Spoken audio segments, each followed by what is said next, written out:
So students, आज हम लोग स्टार्ट कर रहे हैं एक फिर से नया डेरिवेशन, नया टॉपिक। स्वागत है आपका क्लास में। टॉपिक का नाम है moment of inertia of hollow sphere. Okay बच्चों, जैसा कि आपको लग रहा होगा कि जो टॉपिक है ये सेंटर ऑफ मास का ही लगभग सेम है। फ़र्क इतना था कि वहाँ पे हम सेंटर ऑफ मास फाइंड करते थे, यहाँ पर हम इनर्शिया फाइंड कर रहे हैं। कुछ डेरिवेशन लगभग एक जैसी हैं, जैसा वो था वैसा यहाँ पर भी है। तो आसान सा टॉपिक है। एक बात ये कि थोड़ा सा ध्यान से सुनेंगे आप लोग, क्योंकि ये जो टॉपिक है थोड़ा सा लेंथी है, इसकी लेंथ ज़्यादा है और इसका डेरिवेशन भी एक बड़ा सा है। अब मैं चाहूँ बेटा तो मैं इसका फार्मूला भी लिख सकता हूँ, लेकिन फिर वो मन में कहीं ना कहीं लगता रहता है कि फार्मूला कहाँ से आया था, कैसे आया था। समझ रहे हैं आप लोग?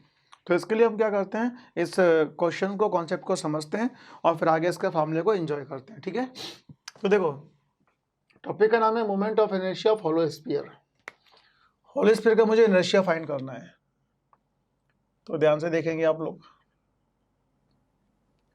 ये मैंने बोर्ड पर एक स्फीयर बनाया हुआ है, कोशिश की कि एकदम सर्कुलर बने बट नहीं बन पाया। खैर कोई बात नहीं, ऐसा होता रहता है ना, बड़े शहरों में छोटे छोटे डायग्राम में दिक्कत आती रहती है। चौक पे बहुत अच्छा बनता है बेटा, बोर्ड पे पता नहीं कोई मार्कर स्लिपी है क्या है। खैर चलो, जो भी है समझ में तो आ रहा है, स्फीयर है। मुझे इसका इनर्शिया फाइंड करना है, moment of inertia of hollow sphere. देखो कैसे फाइंड करते हैं। आपको पता है कि जब भी हम किसी ज्योमेट्री को सॉल्व करते हैं तो हमको उसमें ना एक एलिमेंट ढूंढना होता है। और एलिमेंट कैसा होना चाहिए? एलिमेंट ऐसा होना चाहिए कि जिसको जोड़ने से हमें पूरी बॉडी मिल जाए। हमारा एलिमेंट कैसा हो? हमारा एलिमेंट किसी भी फिजिक्स के सॉलिड ज्योमेट्री में ऐसा होना चाहिए कि उसको जोड़ के पूरी की पूरी बॉडी सामने आ जाए। अब मैं आपको एक छोटा सा एग्जांपल देता हूँ। हॉलो स्फीयर है, हॉलो का मतलब क्या है बताओ? यहाँ पे ये 1D है, ये 2D है, ये 3D है। जल्दी से बोलो सर, ये 3D है।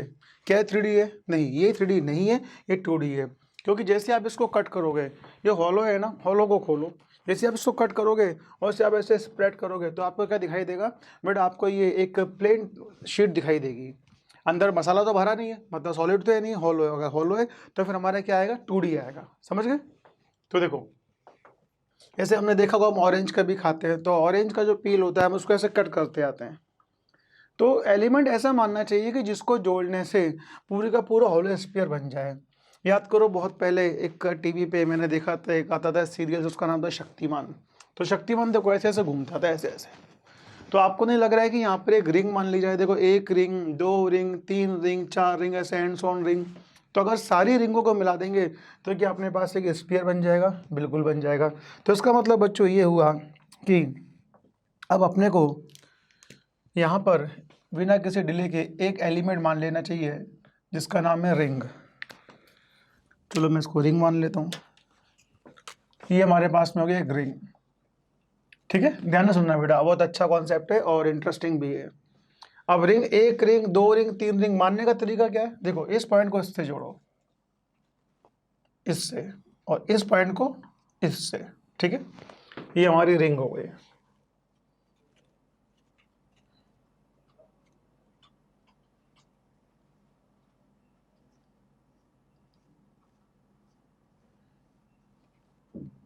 ये रिंग, ठीक है।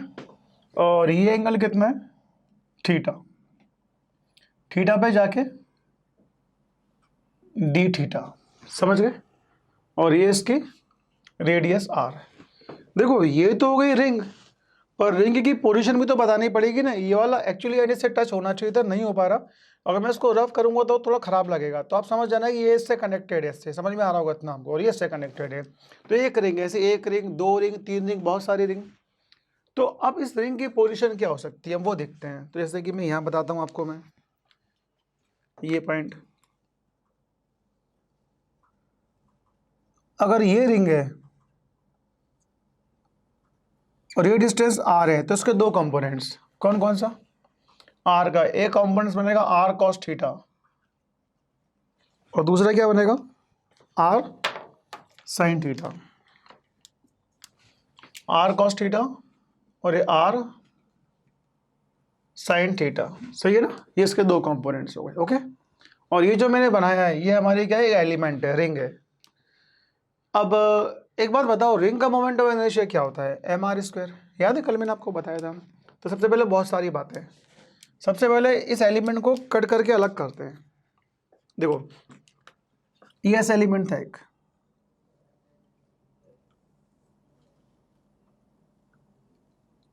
ये ऐसा कुछ मान लिया हमने। अब इस एलिमेंट का एरिया फाइंड करना है, तो आप इसको यहाँ से कट करो और रिंग को एक स्ट्रिप बना दो ऐसे रेक्टेंगल। तो देखो मैंने क्या किया, इसको एक रेक्टेंगल स्ट्रिप बना दिया है। अब बताओ इसकी रेडियस कितनी है? अरे भाई ये आप खुद बताओ इसकी रेडियस कितनी होगी, यहाँ से यहाँ तक की डिस्टेंस, ये डिस्टेंस, ये मतलब ये, और ये मतलब आर कॉस थीटा। मैं ये बोलना चाह रहा हूँ आपसे, ये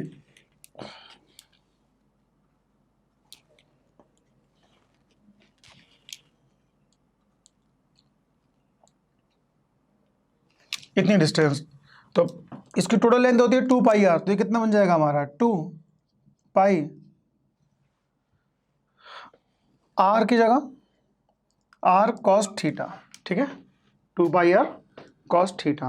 और ये जो थिकनेस है इसे कैसे ढूंढ रहे थे हम लोग, angle equal to arc upon radius, तो angle equal to arc upon radius, तो आर्क की वैल्यू कितनी आएगी, आर डी थीटा। मतलब ये जो लेंथ आई है ये वाली, ये कितनी आई अपने पास,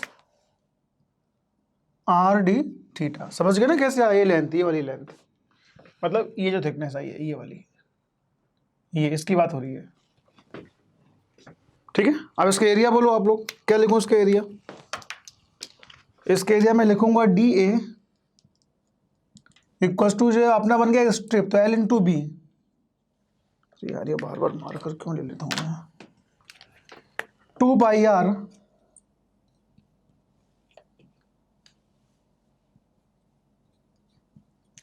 are cos theta into r d theta. Sir ये मार्कर सही है, देखिएगा ना, आर डी थीटा, ठीक है। ये अपना क्या आ गया, इसका एरिया। हमेशा से हम क्या बोलते हैं, अभी आपको थोड़ा लग रहा होगा कि सर वैसे समझ में आ रहा है मुझे, बिल्कुल ऐसा लगता है कि आप मेरी बात को समझ रहे होंगे, फिर आपको लग रहा है सर डेरिवेशन कहाँ से स्टार्ट करें। एक बार चीज़ों को बना लें, फिर अपन डेरिवेशन को भी देख लेंगे कि मैंने ऐसा ऐसा क्यों स्टार्ट किया। अब बताओ उसका मास कितना होगा, एलिमेंट का mass d m equal to sigma into D A, तो सिग्मा डी ए की value 2 pi r cos theta into r d theta, सही है।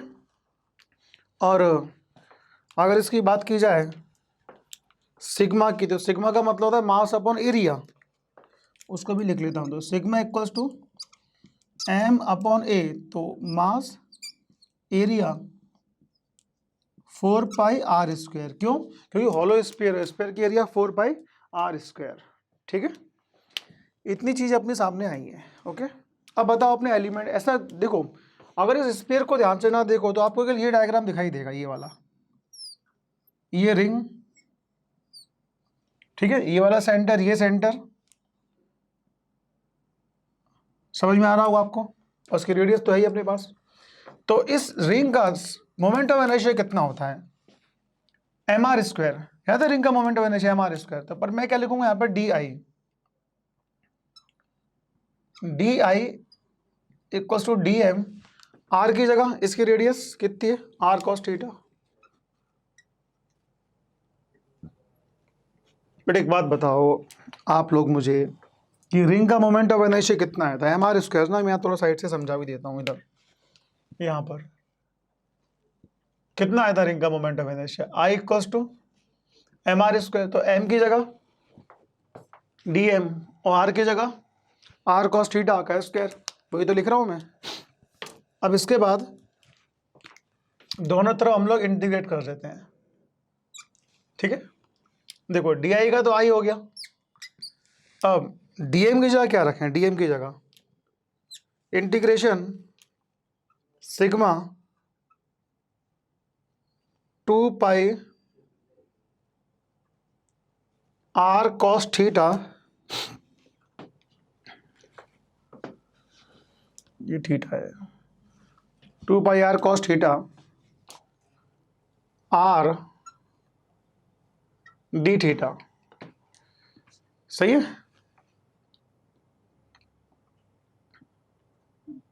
सही है। कुछ भी गलत होगा ना तो पूरा डेरिवेशन बिगड़ेगा बच्चों, तो बिल्कुल ध्यान से देख लो। D a equal to 2 pi r cos theta और आर डी थीटा, तो सिग्मा के sigma 2 pi r cos theta r theta, तो sigma 2 pi r cos theta r theta. अब ये भी अपने पास r square cos square theta, ठीक है। अब देखो 1 2 2 और 2 4, सही है ना। तो आई की वैल्यू कितनी आएगी यहाँ से अपने पास, सिग्मा को मैं बाहर ले लेता हूँ, तो ये हो जाएगा 2 पाई भी बाहर आ जाएगा, 1 और 1 2 और 2 और 2 4, ठीक है। तो आर के बाहर 4 भी बाहर आ गया, अंदर क्या बचा, cos Q theta D theta. सही है बेटा, बिल्कुल सही है। हाँ, एक बार फिर से देखते हैं। 2 पाई आर कॉस थीटा इसकी रेडियस थी, आर डी थीटा, तो d a l into b 2 pi r cos theta into r d theta, d M sigma into D a, sigma D A की value 2 pi r cos theta r d theta. सही है, मामला बिल्कुल सही चल रहा है। अब सुनो, मैंने ऐसा क्यों किया, ध्यान से सुनना। आज हमको फाइंड करना था बच्चों moment of inertia for A sphere. तो जब भी किसी रिजिड बॉडी का मोमेंट ऑफ इनर्शिया फाइंड करते हैं तो हम उसमें एलिमेंट लेते हैं। तो हमने एलिमेंट ऐसा लिया जिसको एक बार सबको साथ साथ जोड़ने से हमें पूरा एक हॉलो स्फीयर मिल जाए। तो रिंग से अच्छा कुछ हो नहीं सकता था, तो मैंने क्या किया, एक रिंग मान लिया। जैसे ही मैंने इसको रिंग माना तो रिंग के मानने से हमने एलिमेंट को रिंग माना। अब हमें एलिमेंट का मोमेंट ऑफ इनर्शिया ढूंढना है, छोटे से एलिमेंट का, जिसको हम बोलते थे डी, और अगर हम उसको इंटीग्रेट करें तो हमको पूरे बॉडी का मोमेंट ऑफ इनर्शिया मिल जाएगा। तो फिर हमने क्या किया, रिंग को सॉल्व किया। अच्छा, मुझे बेसिक से पता है कि रिंग का moment of inertia M are square होता है, तो एम की जगह यहाँ पे डी एम का मतलब होता है सिग्मा इंटू डी ए। तो डी ए का मतलब क्या था, एलिमेंट को मैंने कट किया, डी ए मतलब जो मैंने एलिमेंट माना है उसका एरिया, तो उसका एरिया तो ऐसे ही मिलेगा जो अपने एलिमेंट था, तो उसको मैंने कट करके स्ट्रिप बना दिया। तो इसकी जो लेंथ होगी, रेडियस थी 2 पाई आर कॉस थीटा, तो 2 पाई आर कॉस थीटा, और थिकनेस कितनी थी, आर डी थीटा। तो इन दोनों का इंटू किया तो अपने पास एरिया आ गया।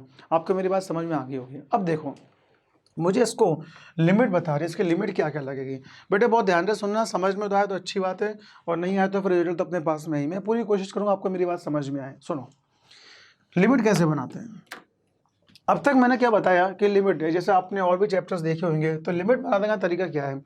लिमिट बताने का तरीका होता है कि कहाँ से चले और कहाँ से स्टार्ट किया। जैसे कि ये रॉड है, तो x इक्वल टू 0 से चले, एलिमेंट में यहाँ मानता था इधर इधर, तो x इक्वल टू 0 से चले यहाँ तक आए, तो लिमिट बनती थी 0 से l तक, याद है। अब देखो, अगर मेरे रिंग को मैंने यहाँ से माना है, तो बच्चे के मन में क्या आ रहा है, बच्चे के दिमाग में आ रहा है कि सर यहाँ से चले इधर से, तो अगर ये एलिमेंट, ये रिंग यहाँ होती, मान के चलो रिंग बेस पर ही होती, तो थीटा 0 होता। रिंग मैंने यहाँ बनाई है तो आपको इस स्लैंट दिख रहा है ना, अगर रिंग बेस पर ही आ जाए तो थीटा 0, तो ये एलिमेंट चलते चलते यहाँ तक आता। फिर बच्चों के दिमाग में क्या आता है कि लिमिट बननी चाहिए थीटा से पाई। बस बेटे इस पॉइंट को सुन लो, बाकी तो डेरिवेशन मैथमेटिक्स है। मेरा कहने का मतलब क्या है कि देखो, रिंग है, अगर एक एलिमेंट आपको यहाँ दिख रहा है तो उसी रिंग में एक यहाँ भी दिख रहा होगा, जो यहाँ हो रहा है वो यहाँ भी हो रहा है। अगर इसको हम देखते 3D में, तो देखो ये पूरी रिंग ऐसी है, तो एक एलिमेंट ये, तो एक ऐसा बाहर की तरफ भी होगा, एक ऐसा भी होगा, और एक इधर भी होगा। मतलब क्या है कहने का, मतलब ये कि अगर आपने इसको कवर किया है तो फिर आपने इसको भी कवर कर लिया। बात को समझो, अगर आपने यहाँ से स्टार्ट किया तो बच्चा कहता सर मैं तो यहाँ से भी स्टार्ट कर सकता था। तो इसका मतलब क्या हुआ कि यहाँ से शुरू करते 0 से +π/2 तक, है ना। तो इसके देखो, ये +π/2 पार्ट है, तो ये पार्ट क्या बनेगा, -π/2। इसका मतलब इसकी जो लिमिट आएगी, मैं इसको फिर से एक बार और बोलूँगा, अभी सुनो आप लोग, इसकी लिमिट आएगी -π/2 से +π/2। अब सुनो बच्चा क्या कह रहा है, बच्चा कह रहा है सर मुझे ऐसा लगता है कि यहाँ से शुरू किया और यहाँ पर आए, तो आपको लिमिट दिख रही है 0 से π, लेकिन 0 से π लिमिट तब दिखती जब एक एलिमेंट होता है, एक पॉइंट होता। ये पॉइंट है क्या, पॉइंट नहीं है जी, ये क्या है बेटा, ये पॉइंट नहीं है, ये पूरी रिंग है। रिंग का मतलब क्या है, जो यहाँ हो रहा है वो यहाँ भी हो रहा होगा। समझ में आ रहा है। तो कितना घूमे, यहाँ से चले, देखो यहाँ से यहाँ तक चलोगे तो एक लाइन यहाँ भी तो आएगी, जो एलिमेंट आपने यहाँ माना था वो एलिमेंट यहाँ भी तो मान सकते थे। तो यहाँ से स्टार्ट करते तो π/2, यहाँ से यहाँ तक, मामला यहाँ से यहाँ तक का तो है केवल। आप चाहो तो यहाँ से यहाँ तक भी देख लो, यहाँ से यहाँ तक चले तो इनडायरेक्टली यहाँ से यहाँ तक चले तो एंगल कितना बना π/2। अब तो आपको समझ में आया होगा। तो अगर मैंने यहाँ पे एंगल लिया तो ऑटोमेटिक एंगल यहाँ भी आया होगा, तो -π/2 से +π/2। ठीक है क्या? अच्छी बात है। अब देखो एक फार्मूला हमारे पास में और भी होता है cos q थीटा का, 4 cos q theta -3 cos theta. मैं यहाँ पे लिख देता हूँ cos q theta equals to 4 नहीं cos 3 थीटा का formula, cos 3 theta equals to 4 cos q theta -3 cos theta. देखो बेटा मैथमेटिक्स है और आपको थोड़ा सा ध्यान से सुनना होगा। एक फार्मूला होता है मैथ्स में जो मैंने वहाँ पे लिखा cos 3 theta equals to 4 cos q theta minus, शायद आपको यहाँ नहीं दिखेगा तो यहाँ लिख देता हूँ मैं, 3 cos थीटा। इस डेरिवेशन को इसलिए टफ बोला जाता है। आप देखोगे कहीं और भी तो या तो इसके फार्मूले को बता दिया जाता है डायरेक्ट, तो फार्मूला तो अपना डायरेक्ट रटना ही है, पर डेरिवेशन भी देख ही लो ना। बच्चे यहाँ पे आके डर जाता है कि cos q थीटा का इंटीग्रेशन क्या होगा। तो बहुत आसान तरीका है। देखो एक फार्मूला होता है मैथ्स में cos 3 theta equals to 4 cos q theta -3 cos theta. अब मैं यहाँ पे इसको ऐसे लिख देता हूँ cos 3 थीटा एक लाइन में ताकि आपको दिख जाए, 4 cos q theta -3 cos theta. तो मुझे इसकी वैल्यू चाहिए, तो कितनी हो जाएगी जी? 4 cos q theta equals to 3 cos theta plus cos 3 theta. सही है? तो यहां से cos q theta equals to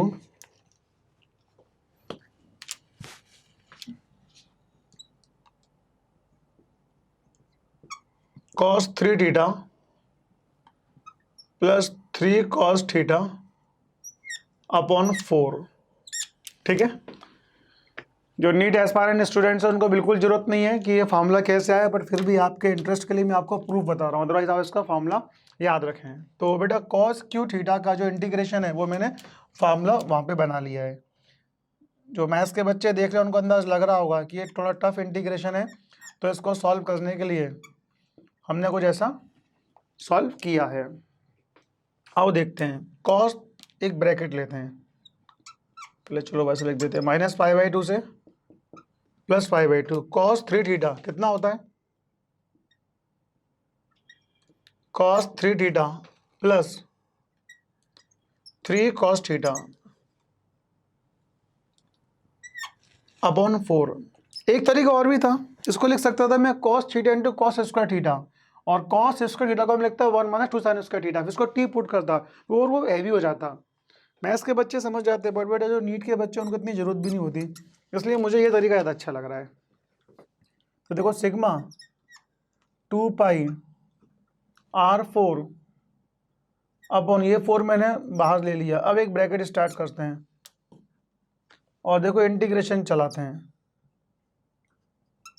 -π/2 से +π/2 cos 3 theta D theta plus, अलग अलग लिख रहा हूँ बेटा, माइनस का π/2 से +π/2 और ये 3 को मैंने बाहर ले लिया, और यहाँ पे आएगा ना डी थीटा भी तो आएगा। बच्चे कह रहे हैं सर हम तो कब से बोल रहे थे, आप ही ध्यान नहीं दे रहे हो, डी थीटा आएगा। चलो बेटे मैंने आपकी बात मान ली, cos डी थीटा भी आएगा। ठीक है, देखते जाओ बोर्ड पर। तो यहाँ से I equals to sigma 2π r² by 4।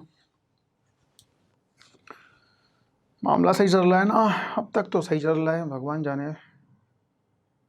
अरे 4 कहाँ से आ गया जी? अरे सर 4 वहाँ से आया ना। चलो ठीक है, अच्छी बात है। चलो इसको सॉल्व करो। अब आपको एक फार्मूला और भी याद होना चाहिए, कौन सा?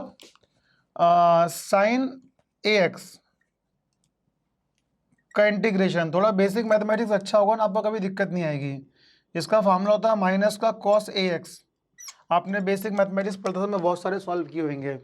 एक्स के एक कंपोनेंट का डिवाइड हो जाता है, तो देखो यहाँ पे कॉस 3 थीटा का कितना आएगा,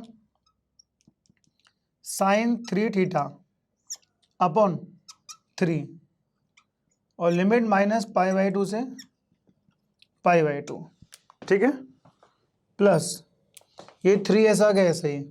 अब यहाँ पे क्या है, कॉस 3 थीटा, तो इसका क्या बनेगा, साइन थीटा, और कितना आएगा, माइनस π/2 से प्लस π/2। ओके, कोशिश तो ये बच्चों की डेरिवेशन आपको समझ में आ जाए, और उम्मीद करता हूँ आपको मेरी बातें समझ में आ भी रही होंगी। छोटा सा बेसिक मैथमेटिक्स है, सिंपल सा इंटीग्रेशन। मैं इसको एक बार फिर से रिपीट करूंगा बस शॉर्ट में, और फिर आगे आपकी किस्मत है, ठीक है।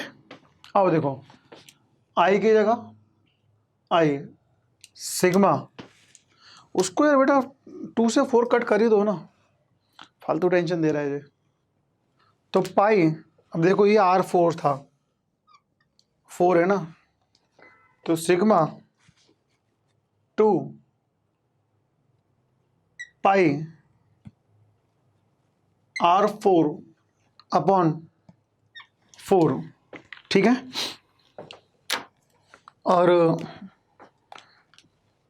3 को मैं ब्रैकेट वही चल रहा है अपना भी,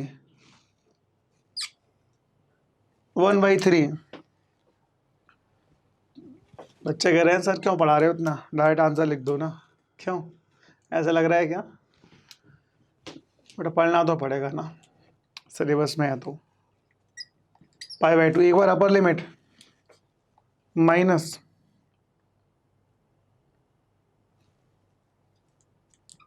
साइन, वो 3 तो मैंने बाहर ले ही लिया, माइनस π/2, ठीक है। तो ये प्लस हो जाएगा, फिर प्लस ये भी है,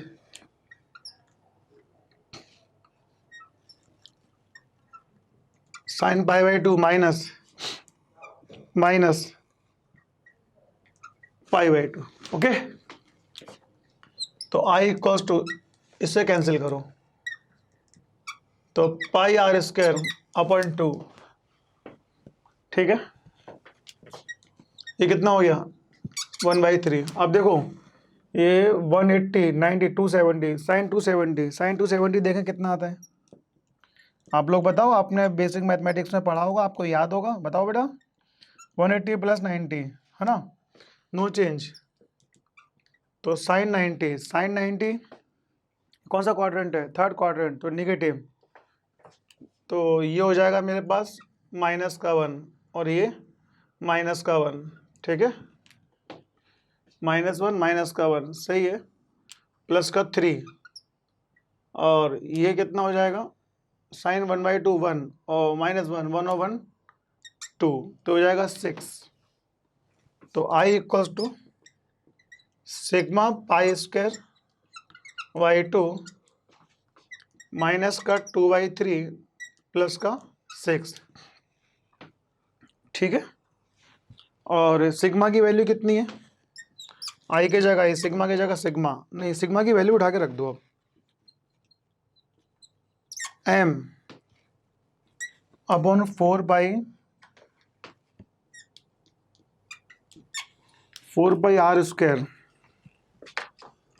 मार्कर गड़बड़ी है बच्चों, 4πr², m 4πr² और πr²/2 इज 3 6 18 प्लस 2 16, भगवान जाने क्या हो रहा है, क्यों, दिक्कत नहीं, आएगा आएगा आएगा, आंसर आएगा, आप चिंता ना करें। देखो पाई से पाई, अरे 4 था ना, 2 कैसे हो गया सर जी, 4 है, 4 4 4, सर आपका ध्यान नहीं है, संडे है, नहीं बेटा ऐसा नहीं, मेरा ध्यान है बिल्कुल, बस मैं तो ये देख रहा था तुम्हारा कितना ध्यान है, तुम गलती पकड़ रहे हो कि नहीं, तो मैं तुम लोगों को चेक कर रहा था। अच्छा सर, देखो स्क्वायर से 4 कैंसिल, और 2 और 4 2 जा कैंसिल, तो I equals to 2 2y3 mr², यही अपना आंसर आना चाहिए था। I = 2y3 mr²। कुछ बच्चों को लग रहा है सर आपने ऐसे लिख दिया, अरे ऐसे ही नहीं लिखा है। तुम क्या सोच रहे हो कि मैंने ऐसे ही बस कुछ मैथ्स की सेटिंग ला के आंसर ले आऊँगे? नहीं, देखो फिर से बताता हूँ तुमको, इधर बिल्कुल सही लिखा है मैंने। 24 कैरेट सही है। एक बार समझ लो क्या किया है मैंने। देखो ये m था, ठीक है, ये 4πr²। अब ये मत कहना कि ये πr⁴ था, मैं इसलिए समझा रहा हूँ कि वहाँ पे थोड़ा सा कलर चेंज हुआ है तो आपको दिक्कत आ रही होगी। इंटू 2, और ये 16/3 एलसीएम लेना आता होगा ना, 8th क्लास से डायरेक्ट नहीं है इधर। 6 18 + 2 16/3। अब देखो 4 2 जा 8, 8 2 जा 16, ठीक है बेटा। ये स्क्वायर से 4 कैंसिल, ये पाई से पाई कैंसिल। अब इतने पढ़े लिखे आप भी हो, यही बचेगा 2/3 mr²। तो फाइनली बच्चों अपना आंसर आ चुका है। I = moment of inertia. मैं एक बार फिर से लिखना चाहूँगा इसको, moment of inertia for hollow square I = 2/5 mr²। अपने आप में बहुत बड़ा रिजल्ट है। तो आपको अब आपका काम क्या है? ये तो मेरा काम था। It is your turn now because my turn is over in this section. अब करना क्या है आपको? आपको ये रटना है केवल 2/3 mr², बस इनफ। भाई कुछ की जरूरत नहीं है, डेरिवेशन मैंने पूरी कोशिश की आपको समझ में आए, बट ये मैं हेल्पलेस हूँ। यहाँ पर इक्वेशन लगनी है मैथ्स की। अगर मैथ्स की इक्वेशन नहीं लगाता तो मैं उसको साइन और कॉस में तोड़ता, तो मान के चलो डबल भारी हो जाता, वो पता नहीं चलता क्या हो रहा है लाइफ में, क्या चल रहा है। तो बिल्कुल बच्चों ये अपना परफेक्ट डेरिवेशन बन चुका है। Moment of inertia of hollow sphere कितना आता है अपने पास? 2/3 mr²। ओके, अब देखो रॉड का था, एक कॉर्नर के लिए ml²/3, मिड के लिए सेंटर के लिए ml²/12, ठीक है। होलो स्फीयर का 2/3 mr², रिंग का mr², और डिस्क का mr²/2। अब ट्रिक इसमें हो सकती है, बट वो सेंटर ऑफ मास की तरह याद है, मैंने आपको सेंटर ऑफ मास में ट्रिक बताई थी, सिनेमा टाइम, ऋतिक रोशन, सनी देओल, आपको याद होगा वो ट्रिक। वो ट्रिक यहाँ पे काम नहीं करेगी, वो सेंटर ऑफ मास को रटने की ट्रिक थी, पर खैर कुछ ना कुछ तो करेंगे आप लोगों के लिए। तो बेटा इसको नोट करें, फिर हम आगे देखते हैं। ओके, सो स्टूडेंट्स स्वागत है आपका फिर से क्लास में। उम्मीद करता हूँ आप थोड़ा सा पजल हो गए उसके डेरिवेशंस को देख के। किसके? होलो स्फीयर के। याद है क्या आंसर आया था? 2/3 mr², है ना। तो बच्चों ऐसा ही होता है फिजिक्स में, बताना पड़ता है इतना डेरिवेशन, लेकिन जब एग्जाम में हॉल में जाओगे तो आपको एक ही चीज़ याद रहेगी, केवल अपना फार्मूला, ठीक है। तो मैं सोच रहा हूँ कि आपको आज एक 2 लाइनें सुनाई दूँ, ठीक है। ध्यान से सुनना, क्योंकि आपने पूरे डेरिवेशन को ध्यान से सुना और आपने उसको उम्मीद करता हूँ समझ भी लिया होगा। आपने एक दो वर्ड होते हैं, जैसे कि हिंदी में, हिंदी लिटरेचर में आपने सुना हो मील का पत्थर, सुना होगा आप लोगों ने। मील का पत्थर क्या होता है? मतलब माइलस्टोन, ठीक है। और बोट, नाव जो पानी पे चलती है, वो भी, ठीक है ना। तो कुछ ऐसा है कि चीज़ों को समझना आप लोग, कि बच्चों के लिए भी है कि हम जैसे बोलते हैं ना कि ये मेरी लाइफ का टर्निंग पॉइंट है, जब मैंने डिसीजन लिया कि मुझे नीट्स का एग्ज़ाम क्रैक करना है, मुझे डॉक्टर बनना है ना। वो बच्चे बोलते हैं ना मुझसे, the ambition of my life, I want to make a top class doctor और टॉप क्लास इंजीनियर, है ना। बहुत से लोग सोचते हैं nothing is easy if you do not want to do it, and nothing is difficult if you want to do it. ऐसी बहुत सारी बातें हम मोटिवेट होते रहते हैं। तो लोगों ने लिखा है कि कश्ती, एक वर्ड और भी आएगा, कश्ती। कश्ती मतलब बोट, ठीक है ना। और सारी उम्र आंखों में रहा और कभी दिल में उतर कर नहीं देखा। सारी उम्र आंखों में रहा, कभी दिल में उतर कर नहीं देखा, और कश्ती के मुसाफिर ने कभी समुंदर नहीं देखा। देखो सोच के देखो कि जिसको बोट में ही चलना है उसको समुंदर ही नहीं पता क्या है। भाई चलना तो बोट में ही है, बोट कहाँ चलती है? पानी में। तो वो क्या क्या बोलना चाह रहा है कभी, कि सारी उम्र आंखों में रहा, कभी दिल में उतर कर नहीं देखा, और कश्ती के मुसाफिर ने कभी समुंदर नहीं देखा। और जब से निकला हूँ मैं घर से, मतलब जब से मैं घर से निकला हूँ, मतलब कि जब से मैंने सोच लिया है कि मुझे अपनी लाइफ में कुछ करना है, जब से निकला हूँ घर से मेरी मंजिल पे नज़र है। सही बात भी होना भी चाहिए। जब से निकला हूँ घर से मेरी मंजिल पे नज़र है, पर आज तक मैंने कभी मील का पत्थर नहीं देखा। मतलब कि घर से निकले, चल भी रहे, आगे भी चल रहे हैं, पता है क्या करना है, बट कोचिंग ही नहीं जा रहे। ऐसा होता नहीं है। एक बात बता रहा हूँ मैं कि बस कसम खा के निकले कि यार आगे चलना है, दुनिया में कुछ करना है। अरे कुछ कर, देखो सोचना अलग बात है ना, और उस पर कुछ पॉइंट्स बनाना वो अलग बात है। तो दूसरी लाइन क्या थी, जब से निकला हूँ मैं घर से मेरी मंजिल पे नज़र है, और एक उम्र हो गई यारो, या जब से निकला हूँ घर से मेरी मंजिल पे नज़र है, पर मैंने आज तक मील का पत्थर नहीं देखा, है ना। तो वो बात भी सही है अपनी, ठीक है ना। तो ये दो लाइनें थी जो मैंने आपको बताई। और तीसरी लाइन जो मुझे बहुत अच्छी लगती है कि कभी भी, मैंने आपसे पहले भी कहा था, आज भी कह रहा हूँ, कि अगर किसी लास्ट वीक में मान के चलो आपके मार्क्स बहुत अच्छे नहीं आए, तो इस बात से प्रूफ नहीं हो रहा है कि आपने, अब आप भी, आपको सब्जेक्ट समझ में नहीं आ रहा। अगर किसी लास्ट वीक के टेस्ट में आपका मार्क्स अच्छे नहीं आए, ये इस बात को इंडिकेट करता है कि केवल और केवल आपने उस वीक में अच्छी पढ़ाई नहीं की थी। हो सकता है अगले आने वाले वीक में आप बहुत अच्छा कर जाएं। तो किसी भी, हाँ बस ये जो टेस्ट होते हैं ये पानी के बबल्स की तरह आएंगे और जाएंगे, हाँ, लेकिन इन चीज़ों से हम थोड़ा मोटिवेट होते हैं। ये अपने को थोड़ा सा चीज़ें ध्यान में रखनी चाहिए। मैं आपसे अभी और बात करूंगा, पर पहले बेटा ये लास्ट डेरिवेशन है किसका, रोटेशनल मोशन का। इसके बाद हमारी पूरी लाइफ एकदम आसान है, बिल्कुल कहीं कोई दिक्कत नहीं आएगी रोटेशनल मोशन में, और इंटरेस्टिंग पार्ट है। हालांकि मैंने तो पूरी कोशिश की कि आपको प्रूफ बताऊं और आपको समझ में भी आए, ये बहुत आसान सा प्रूफ था। तो बड़ा एक लास्ट प्रूफ देख लेते हैं, प्रूफ तो अभी और भी है, बट फिर दिमाग नहीं लगाना पड़ेगा कि आप प्रूफ कैसे बनते हैं। तो देखो जरा एक प्रूफ और देखते हैं, moment of inertia, moment of inertia, moment of inertia. Sir आगे तो बोलो, अरे रुक जाओ ना।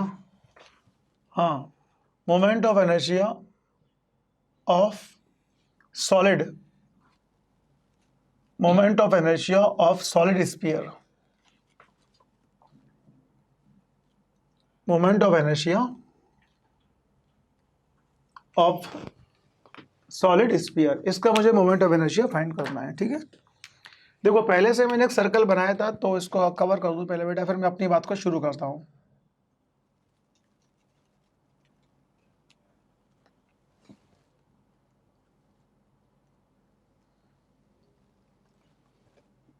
बोर्ड में ना बस यही खराब बात है, पता है क्या, कि इसमें ना सर्कल ढंग से नहीं बनता, और ये अगर चौक वाला बोर्ड होता तो गजब का बनता। फिर कर लग तो रहा है कि इस पे जैसा है ना।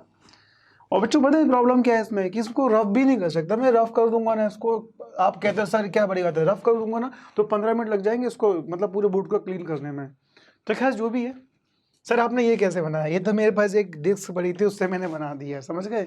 और बड़ी डिस्क होती है ना तो मैं उससे पूरा सर्कल ही बना देता। खैर चलो, ये तो बबल्स हैं वाटर के, आएंगे जाएंगे, मुँह में आया है सब, है ना, अफवाह है सब, आपने तो कॉन्सेप्ट समझना चाहिए। तो समझो, देखो हो क्या रहा है, ऐसा है बच्चों कि मैं यहाँ बना देता हूँ एक टॉपिक है सॉलिड स्फीयर। वाह, ये तो एकदम सही बना है। चलो वक्त वक्त की बात है ना। देखो ये हमारे पास है सॉलिड स्फीयर, एकदम सॉलिड। जैसे कुछ भी मान लो, एक होता है ना क्रिकेट के मैच में टेनिस बॉल जो अंदर से हॉलो होती है, और एक होती है लेदर की बॉल जो सॉलिड है, वही सॉलिड बॉल है। अब हमारा एलिमेंट कैसा हो, अपना वही है, बोलते हैं ना अपना नेता कैसा हो, तो हमारा एलिमेंट कैसा हो, एलिमेंट ऐसा होना चाहिए कि जिसको जोड़ने से पूरी की पूरी एक बॉडी बन जाए। तो आपने वो देखा होगा कोकोनट, एक कोकोनट, उसके ऊपर दूसरा वो कवर होता है, एक अंदर होता है और ऊपर से बाहर थोड़ा सा हार्ड होता है। या वो छोड़ो, आपने स्वीट्स खाया होगा, है ना, जैसे कोई भी हलवा वगैरह खाते हैं, कांच का बाउल जो होता है, तो एक बाउल, उसके ऊपर दूसरा बाउल, फिर तीसरा बाउल, ऐसे बाउल के ऊपर बाउल रखते हो तो पूरा एक सॉलिड नहीं बन जाएगा। तो वही केस है। अब आप लोग बताओ मुझे कि मैं ये कौन सा स्फीयर है, ये अपना है कौन सा स्पेस, सॉलिड स्फीयर है, पूरा सॉलिड है, अंदर मसाला भरा हुआ है ना, ऐसा मान लो। तो बेटा एलिमेंट ऐसा लेना चाहिए। अब ऐसे कुछ भी मान लो कि सर मैं तो डिस्क लूंगा, मैं तो रिंग लूंगा, मैं तो डिस्क लूंगा, डिस्क से बनाते रहो, मुझे क्या है, दिन भर सॉल्व करते रहो। अब जब तुम किसी बुक को देखोगे तो उसमें ना डिस्क से ही बनाया हुआ है, पर ये क्या किताबी ज्ञान हो गया कि डिस्क से बना दिया आपने, मैं डिस्क से बना दूंगा, अभी आधा घंटा लग जाएगा इसमें। मेरा कहना क्या है कि इसको ऐसा एलिमेंट लो जिसका मैं आंसर पता हो। आपने देखा होगा कि मैं रिंग का यूज़ करता हूँ। अब सोच के देखो, अगर मैं ऐसे बाउल के ऊपर बाउल रख दूँ तो क्या एक दिन ऐसा नहीं आया है कि पूरा सॉलिड स्फीयर बन जाएगा, कांच का, गिलास का। एग्जैक्टली इसका मतलब क्या है कि हम इसके अंदर क्या इस कंसीडर करें बेटा, हम इससे कंसीडर करें होलो स्फीयर, एक होलो स्फीयर, दो होलो स्फीयर, और सारे होलो स्फीयर को मिला देंगे तो फिर अपना क्या बन जाएगा, सॉलिड स्फीयर। Very good. तो अब बता एलिमेंट कैसा हो, सो एलिमेंट होना चाहिए होलो स्फीयर। तो मैंने क्या किया बच्चों, चलो ये इसकी लोकस मान लेते हैं, ये इसका सेंटर हो गया, ठीक है, ये इसका सेंटर। तो क्या करते हैं, आर पे जाके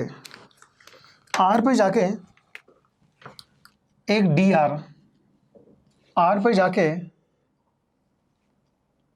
एक डी आर थिकनेस का मैंने क्या मान लिया, होलो स्फीयर। ये बेटा डी आर। सर आपने होलो स्फीयर क्यों लिया, मैंने से इसलिए लिया क्योंकि अभी हमने बहुत मेहनत से होलो स्फीयर का मोमेंट ऑफ इनर्शिया प्रूफ किया था 2/3 mr²। और अगर बेटा अगर सॉलिड है तो क्या बनेगा, रो बनेगा। स्फीयर का mass capital M and radius R. सही है, चलो ये भी हो गया। आओ पहले इसको अपने एलिमेंट को अलग से बना लो इधर, ये एलिमेंट था, ठीक है। तो पहले इसका देखते हैं मास, डीएम इक्वल्स टू बताओ सिग्मा रो या फिर लैम्डा। यहाँ पे रो आएगा क्योंकि मटेरियल है, ऑब्जेक्ट सॉलिड है, तो रो इनटू डीवी, ठीक है। अब डीवी का फार्मूला क्या होता है, एरिया इनटू थिकनेस। तो एरिया कितना है इसका, अब ये तो एलिमेंट हॉलो है तो 4πr², क्योंकि इसका रेडियस तो इसकी स्मॉल आर है ना एलिमेंट, और थिकनेस कितनी, डी आर, ठीक है। तो यहां से डीएम कितना आ जाएगा, यहां से डीएम आ जाएगा रो इनटू 4πr² डी आर, ये अपना डीएम आ गया। ओके, अब बताओ एलिमेंट कैसा है बच्चों, बेटा एलिमेंट ये है अपना होलो स्फीयर। तो बताओ होलो स्फीयर का एलिमेंट इज होलो स्फीयर, मैं लिख देता हूं यहाँ पे जो एलिमेंट है, element is a hollow sphere. और अगर ये होलो स्फीयर है तो फिर इसका मोमेंट ऑफ इनर्शिया था 2/3 mr²। बट यहाँ पर एक स्फीयर तो होगा नहीं, यहाँ तो बहुत सारे स्फीयर होंगे, तो फिर मैं इसको लिखूंगा D I, not I, D आई 2/3, ऐसा कैसे रहेगा, और डीएम 2/3 mr², यहाँ पे डीएम r², ठीक है। अब ऐसे कितने स्फीयर यहाँ पर बच्चों, यहाँ पर तो इनफाइनाइट है, तो इसका मतलब मैं इसको इंटीग्रेट कर दूंगा। तो डी आई का तो आई 2/3 को बाहर ले लेते हैं, इंटीग्रेशन डीएम की वैल्यू कितनी है, रो 4πr² डी आर। और देखो हमने जो स्पीयर लिया है होलो स्पीयर, वो यहां से चालू हो सकता था, इधर से, यहां से, और बढ़ते बढ़ते बढ़ते कहां तक ले सकते थे, यहां तक। अब इसके बाद तो ले नहीं लोगे। और ये रेडियस कितनी थी अपनी, ये वाली कैपिटल आर। इसका मतलब जो लिमिट बनेगी वो बनेगी 0 से कैपिटल आर। सही है, तो I इक्वल्स टू 2/3 0 से कैपिटल आर। अब रो की वैल्यू पुट करेंगे। अब देखो रो का मतलब क्या होता है, rho equals to mass upon volume. तो एम की जगह हम वॉल्यूम कितना, वॉल्यूम मतलब ओरिजिनल बॉडी का, क्योंकि डेंसिटी तो ओरिजिनल बॉडी की है ना भाई। जो बच्चे कहते हैं सर आपने 4/3 स्मॉल आर क्यों नहीं लिया, स्मॉल आर कैसे ले लूंगा, डेंसिटी किसकी होती है, ओरिजिनल बॉडी की ना, ये तो काल्पनिक है। ये जो मैंने एलिमेंट लिया तो मान लिया है मैंने, डेंसिटी तो रियल से डिफाइन होगी ना, इसलिए मैंने लिया मास पर unit volume 4/3 pi r cube. तो यहां से रो की वैल्यू कितनी आ जाएगी, 3m अपॉन 4πr²। तो मैं रो की वैल्यू लिख रहा हूं बच्चों, इसको ग्रीन से ही लिखे ना, ग्रीन ज़्यादा अच्छा लग रहा है आई थिंक। तो रो की जगह 3m 4πr³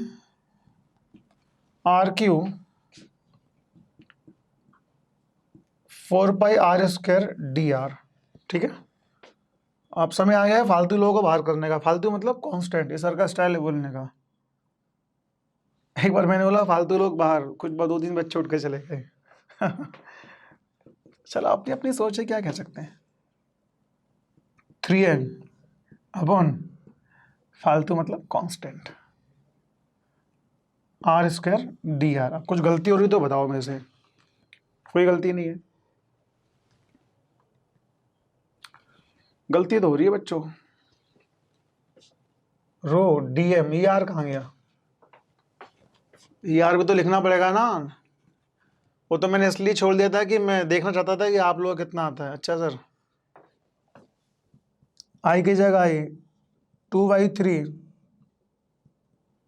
3m R Q integration R4 DR। बेटा एक बार फिर बोल रहा हूँ मैं आपसे, दुनिया में आज तक कोई नहीं पूछेगा आपसे एग्जाम में कि बताओ moment of inertia of a solid sphere का प्रूफ क्या है। ऐसा थोड़ी एग्जाम में कोई क्वेश्चन आएगा तो पहले प्रूफ करोगे, उसके बाद बताओगे सर हाँ मैं क्वेश्चन सॉल्व करूंगा। नहीं ना, प्रूफ सिर्फ आपकी ग्रेविटी के लिए बताया जा रहा है, सिर्फ इसलिए बताया जा रहा है कि अगर आप किसी पढ़े लिखे बच्चे से बात करो, पढ़े लिखे मतलब जिसको जानकारी है, तो अब मेरे बच्चे, मेरे जो स्टूडेंट्स हैं, उनको ऐसा नहीं लगना चाहिए कि हमें क्यों नहीं बताया जाए, है ना। इसलिए मैं आपको बता रहा हूँ, ताकि आपको थोड़ा सा बेसिक ज्ञान होना चाहिए दुनियादारी का कि फिजिक्स में क्या कहाँ पे क्या हो रहा है। तो देखो आई की जगह आई, और आप देख रहे हो स्पीड थोड़ी सी मैंने कम रखी है आज। मैं आपसे थोड़ा बात भी कर रहा हूँ सिर्फ इसलिए बच्चों की, ये है ही इतना परेशान करने वाला। 3m/r3, बस आप खत्म पिक्चर। r की पावर 4 का R5/5। देखो मैंने डायरेक्ट कर दिया, r की पावर 5 का 5 लिमिट भी लगा दी, सब ऑटोमेटिक है। तो m से m, ठीक है यार। अब कहाँ गलती हो रही है, ये 3m कहाँ से आ गया?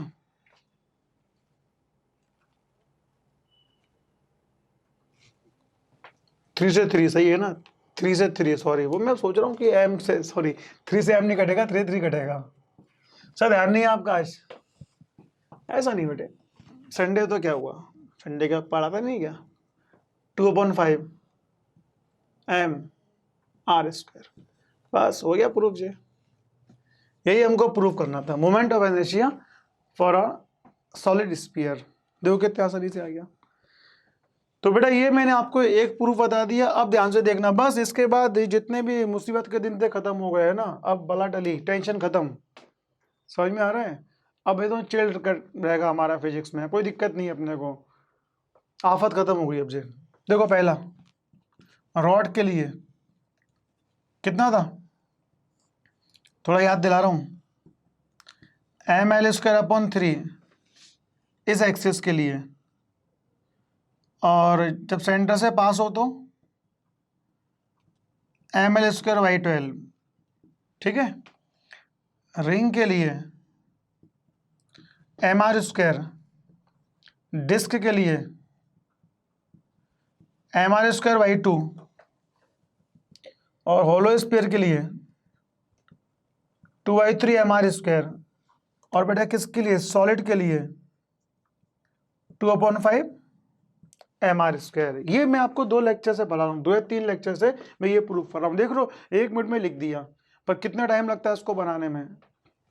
चलो और देखते हैं अभी। देखो बेटा बहुत ध्यान से, आसान है, एकदम से आसान। नेक्स्ट, बिना टाइम वेस्ट किए, moment of inertia, moment of inertia of hollow cylinder.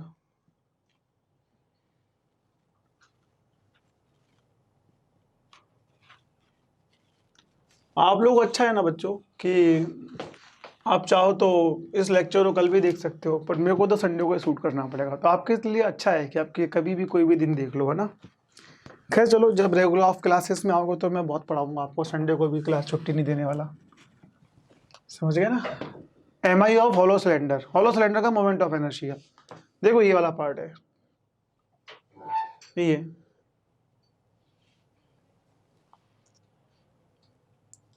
Axis यहां से पास हो रहा है, ये वाला एक्सिस,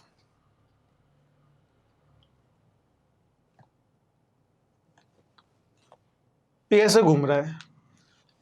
अच्छा हॉलो का मतलब क्या है, रिंग, हॉलो मतलब रिंग है। इसको बनाने का तरीका देखो अब मैं इसको आपको एक एक लाइन का सॉल्यूशन बता रहा हूँ, ठीक है ना, बहुत प्रूफ बता दिए मैंने आपको। देखो ये क्या है, हॉलो सिलेंडर, थोड़ा सा पावर यूज करेंगे अपनी, और इसको देखो ऐसे लेंगे, इसको ऐसे,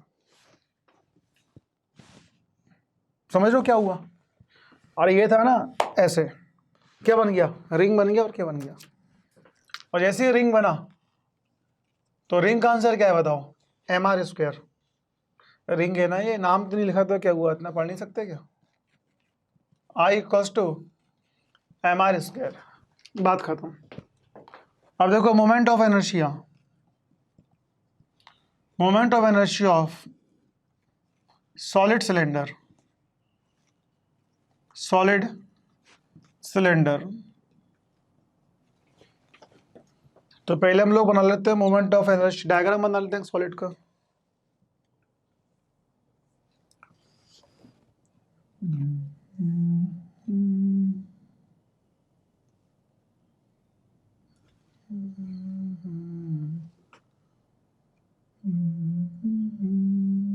ये ठीक है, मसाला भरा हुआ है इसके अंदर, मतलब क्या है बेटा, सॉलिड।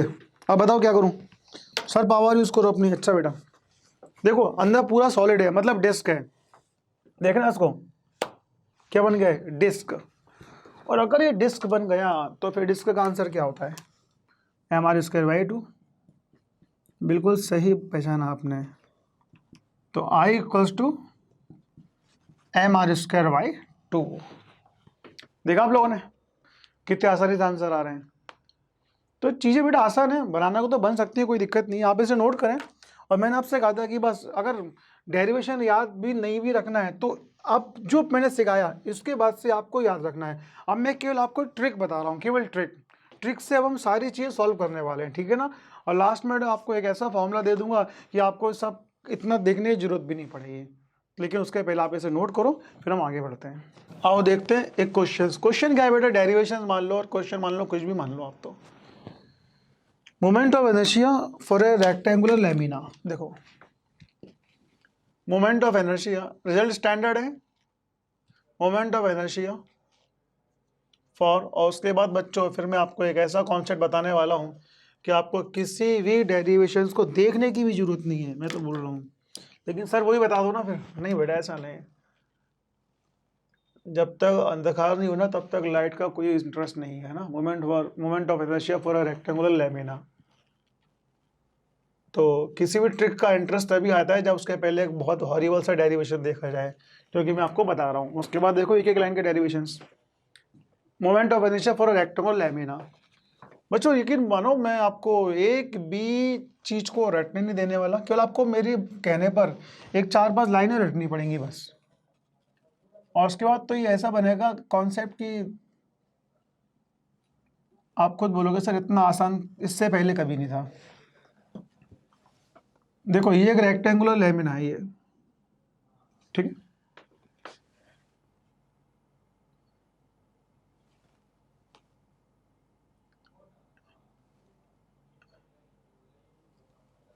एक्स और एक्स डैश, सही है। और बच्चों इसकी लेंथ मान लो एल,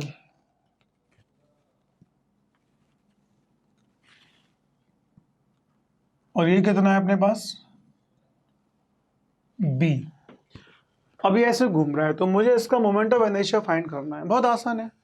एक एलिमेंट मान लेते हैं एक्स पे जाके डी एक्स, चलो एलिमेंट मान लो एक्स पे जाके डी एक्स।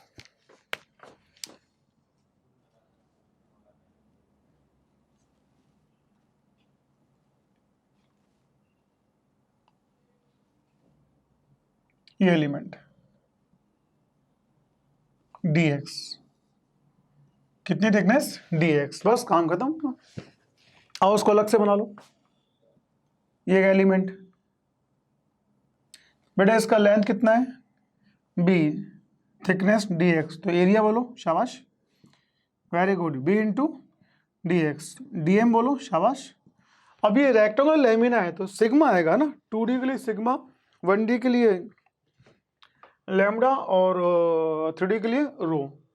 तो डी एम इक्वल्स टू क्या लिखूं बोलो सर जी, यहाँ पे आप लिखो सिग्मा इंटू डी ए, तो D M equals to sigma की जगह सिग्मा, डी ए की जगह B into D X, right. अब आपको ऐसा लगना चाहिए कि ये तो हो गया एक्सेस एक्स एक्स डैश और ये डिस्टेंस एक्स, तो आप तो इसे छोटा सा पॉइंट मास ही मानो, तो moment of inertia D I कितना होगा, एम आर स्क्वायर। तो बेटे एम की जगह डी एम और आर की जगह एक्स स्क्वायर। ओके, अब इसका इंटीग्रेशन,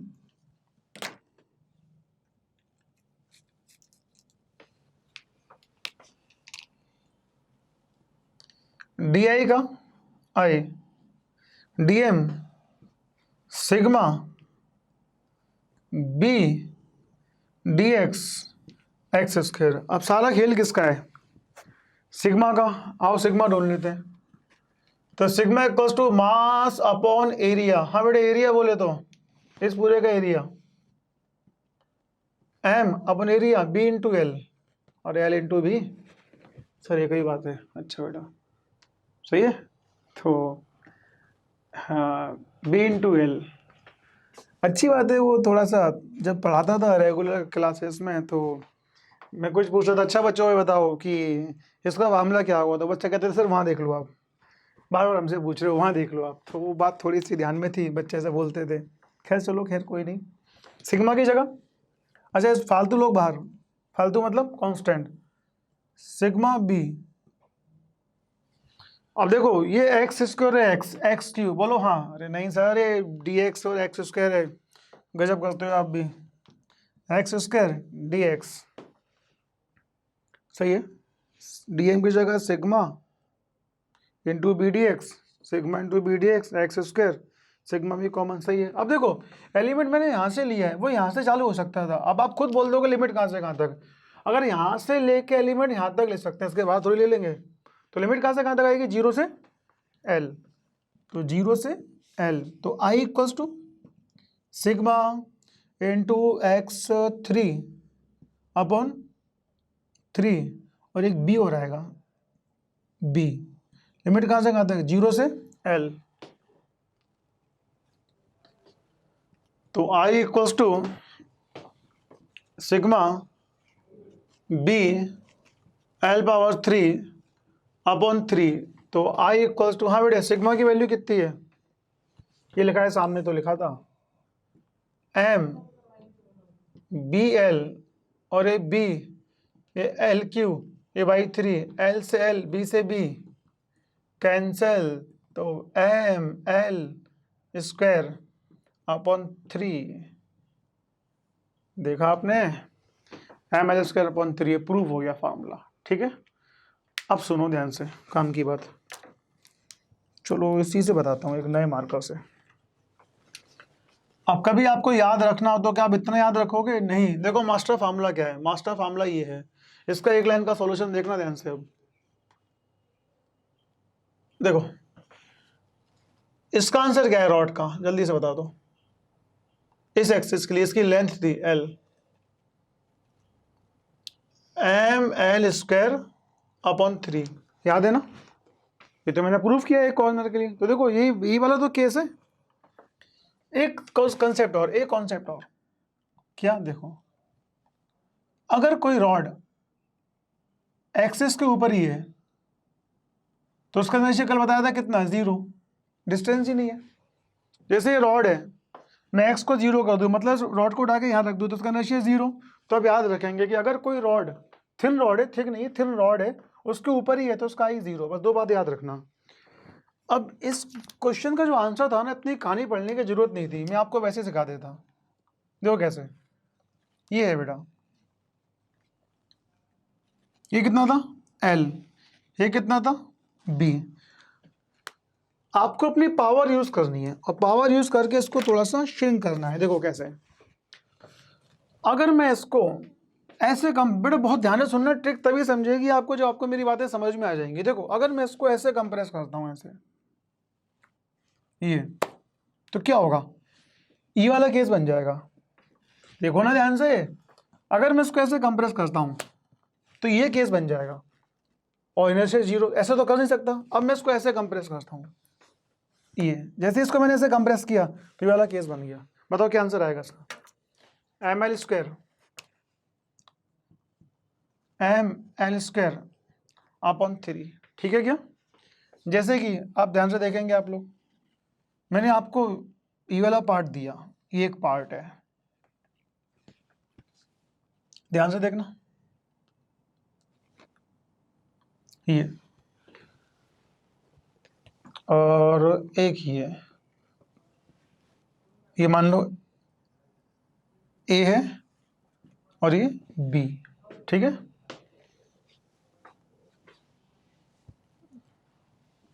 बताओ क्या आएगा आंसर। अगर आप इसको ऐसे कंप्रेस करोगे ऐसे, तो ये कंप्रेस होगी वाला केस बन जाएगा, तो जीरो हो जाएगा। तो आपको ऐसे कंप्रेस करना पड़ेगा। जब इसको ऐसे कंप्रेस करोगे तो कौन खत्म हो जाएगा, बी खत्म हो जाएगा। तो देखो एक डायग्राम बता भी देता हूँ। जब इसको ऐसे कंप्रेस करोगे ना तो ये रॉड ऐसी आ जाएगी ये, क्योंकि बी तो लगभग खत्म हो जाएगा, केवल ए बचेगा। तो क्या आंसर आएगा। अब जो रॉड का एक कॉर्नर का केस बन गया, ये वाला केस, तो I equal to m a square upon 3, सही है ना। अब देखो एक कॉन्सेप्ट और, क्वेश्चन ये बेटे जो बता रहा हूं आपको मैं, बुक में मिल जाएंगे आपको सब्जेक्ट, बहुत ध्यान सुनने इसको आप लोग, मोस्ट टाइम भी ये है, मतलब ठीक ठाक है।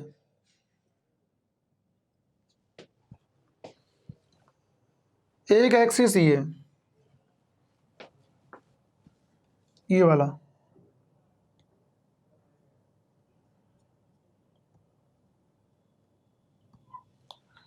और एक एक्सिस बनाते हैं दूसरे कलर से,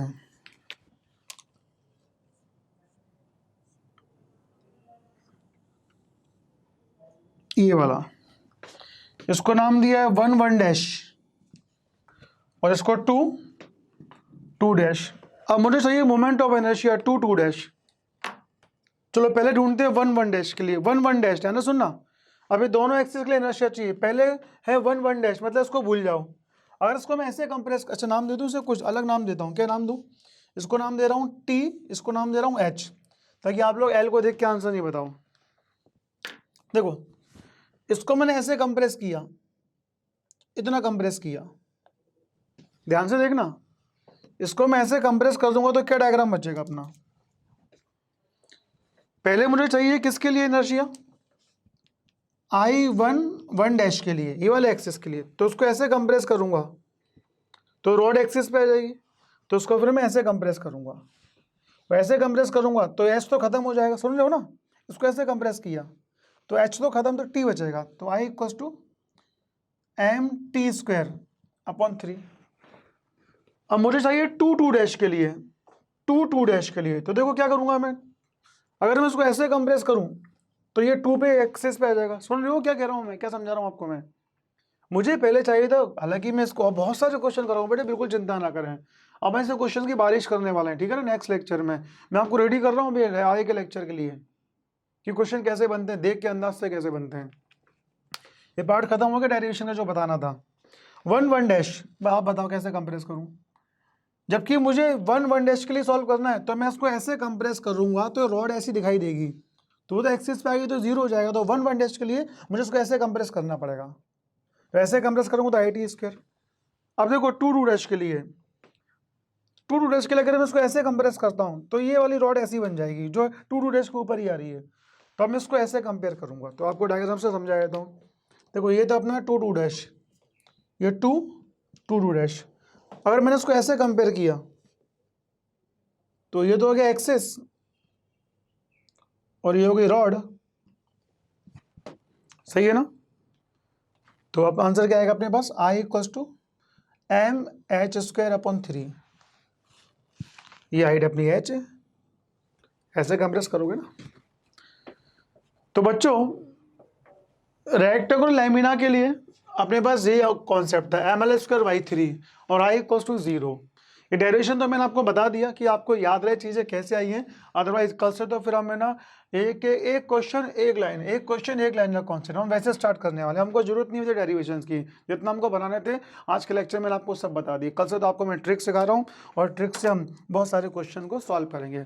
अब बच्चों प्लीज़ मेरे बोलने पर आपको मैं अभी एक होमवर्क दे रहा हूँ कि मोमेंट ऑफ इनर्शिया जो मैंने लिख के दिया था, रॉड के लिए, रिंग के लिए, डिस्क के लिए, हॉलो स्फीयर के लिए और सॉलिड स्फीयर के लिए, इन सब के लिए आपको रट के आना है। कल रट से मतलब क्या है, एक पेज पे लिख लेना। और कल मैं इसके एक बहुत ज़बरदस्त क्वेश्चन बताने वाला हूँ, इसमें बिल्कुल भी अपने को रटना नहीं है, केवल केवल दिमाग लगाना है, ठीक है। तो बच्चों आज का लेक्चर मैं इधर ही ख़त्म करता हूँ। उम्मीद करता हूँ आपको समझ में आया होगा। आप सारे टॉपिक को ध्यान से देखें, अच्छे से पढ़ें और थोड़ा सा पढ़ के आएँ, ठीक है। तो बच्चों, तब तक के लिए आप अपना ध्यान रखिए, अपनी फैमिली का ध्यान रखिए और अपने फ्रेंड्स का ध्यान रखिए। Thank you.